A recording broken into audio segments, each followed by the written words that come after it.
Hello नमस्कार दोस्तों, कैसे हैं आप। आशा करता हूं आप सभी लोग अच्छे होंगे और स्वस्थ होंगे। दोस्तों, हमारी वीडियो को लाइक करें, शेयर करें और कमेंट करें और सब्सक्राइब करना ना भूलें। दीवार पर टंगी सास। पंजाबी में कहावत है, सास चंगी होवे या ते दीवार ते टंगी होवे। संगीता की शादी भी एक ऐसे ही घर में होती है जहां उसकी सास दीवार पर टंगी होती है।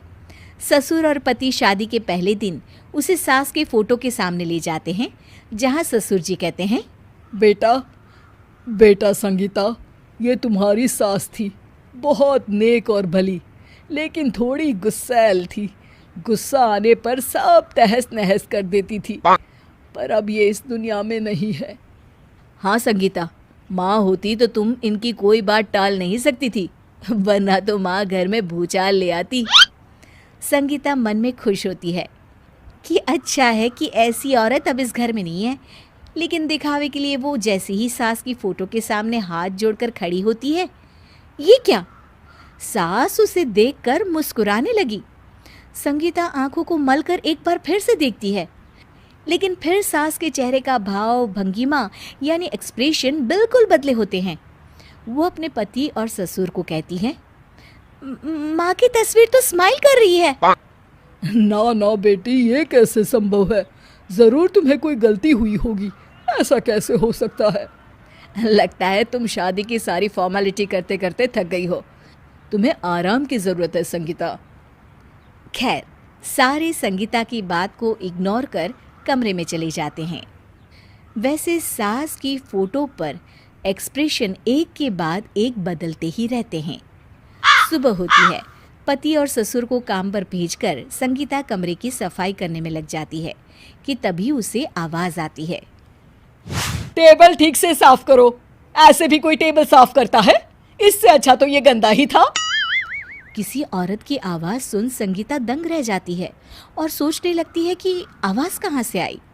आवाज को नजरअंदाज कर वो फिर से अपना काम करना शुरू करती है, लेकिन इस बार तो आवाज बिल्कुल उसके कान के पास से आती है। मेरा घर है ये, जब तक मैं थी चमका कर रखती थी, हर एक चीज शीशे की तरह थी। तुम्हें तो ना सफाई आती है ना कुछ पता है। क्यों तुम्हें मेरे घर की जिम्मेदारी दे दी गई है? पता नहीं तुम में मेरे बेटे को क्या दिखाई दिया। मैं होती तो एक से बढ़कर एक लड़कियों की लाइन लगा देती।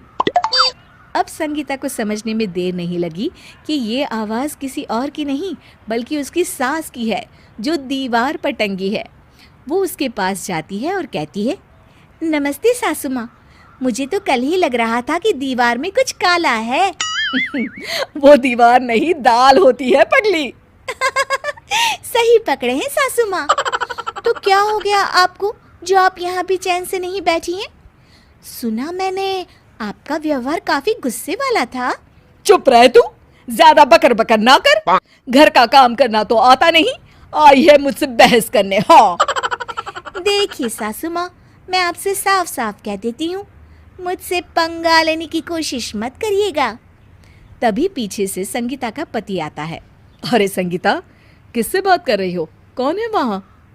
संगीता की सास की फोटो फिर से पहले जैसी हो जाती है। आपकी माँ से कह रही थी कि मुझे काम करना आता। अरे संगीता, माना सास के ताने हर बहू को अच्छे लगते हैं, लेकिन यहाँ तो माँ है ही नहीं, तुम तो फोटो से ही। तुम भी लाजवाब हो संगीता। किसी को विश्वास नहीं होता कि संगीता अपनी मरी हुई सास की फोटो से बात करती है।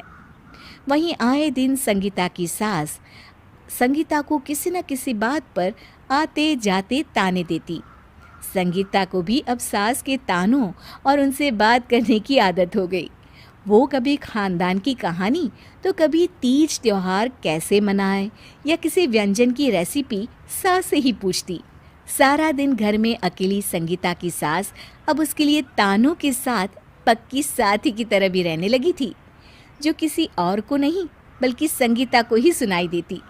तो देखा आपने, सास बहू का रिश्ता हर रिश्ते से ऊपर होता है, फिर चाहे वो खट्टा हो या मीठा।